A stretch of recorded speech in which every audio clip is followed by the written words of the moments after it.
నగర జీవిని వేధిస్తున్న నిద్రలేమి. పూర్తి వివరాలకు చదవండి రేపటి సాక్షి హైదరాబాద్ ఎడిషన్.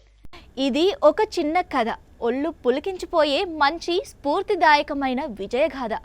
బీహార్ గ్రామీణ ప్రాంతంలో యువకుడు సుశీల్ కుమార్ అమితాబ్ బచ్చన్ కౌన్ బనేగా కరోడ్పతిలో అన్ని రౌండ్స్ దాటి అక్షరాల 5 కోట్ల రూపాయలు గెలుచుకున్నాడు.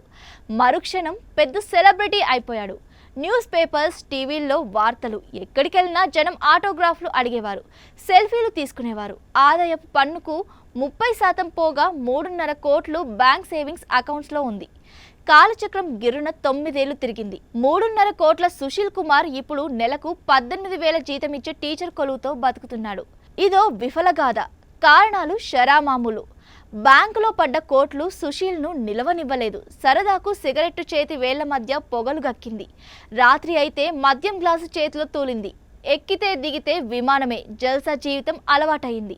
రమ్మని బాంబే కన్ను గీటింది. తానే ఒక కథగా నిలవగలేనిది సినిమాలకు కథలు రాయలేనా అనుకొని సిగరెట్స్, లిక్కర్ సాక్షిగా కలం పట్టి కథలు రాయడం మొదలుపెట్టాడు. పెద్దగా వర్కౌట్ కాలేదు.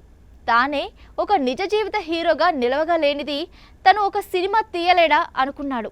ఆ ప్రయత్నము వికటించింది. కొన్ని కంపెనీల్లో పెట్టుబడులు కూడా పెట్టాడు. పెట్టిన సొమ్ము గాలిలో కలిసిపోయింది. చివరకు సిగరెట్ల బూడిద, ఖాళీ బాటిల్స్ మిగిలాయి. 3.5 కోట్లలో ఒక్కొక్క సున్నా తగ్గుతూ చివరికి గుండు సున్నానే మిగిలింది. భార్యతో గొడవలు, విడాకుల దాకా వెళ్లి 3 ముళ్ల బంధం గట్టిగా ఉండి నిలబడింది. బాంబేను శాశ్వతంగా వదిలి బీహార్లో తను పుట్టిన ఊళ్ళో టీచర్గా కొత్త జీవితం ప్రారంభించాడు. అనుభవ పాఠమిది. చాలా సింపుల్.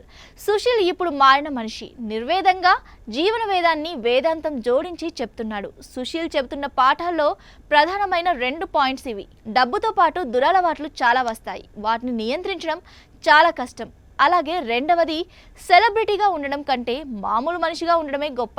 కనీసం సుశీల్కు 3.5 కోట్లు పోగొట్టుకున్న తరువాత 9 ఏళ్ల తరువాత అయినా జ్ఞానోదయం అయింది. అతని టైం బాగుంటే మరోసారి కౌన్ బనేగా కరోడ్పతిలో కోట్లు గెలవచ్చు. 3.5 కోట్ల డబ్బు జాతీయం చేయని ఏ జాతీయ బ్యాంకులో వేసినా వారిచ్చే 6% వడ్డీ మీదే ఆధారపడకుండా సుశీల్కు నెలకు అక్షరాల 1,75,000 రూపాయలు వచ్చేది. జీవితం అంటే లెక్కలు కాదు, అనుభవాలు అంతే. సుశీల్ది 3.5 కోట్ల రూపాయల విలువైన అనుభవం అంతే. నడమంద్రపు సిరి నడమధ్యన పరస్పర అవసరార్థం చేసే స్నేహాలు నిలబడవుగాక నిలబడవు మిత్రమా. ఆకాశంలో మేఘాలను చూసి కుండలో నీళ్లు నేలపాలు చేసుకోకునేస్తమా.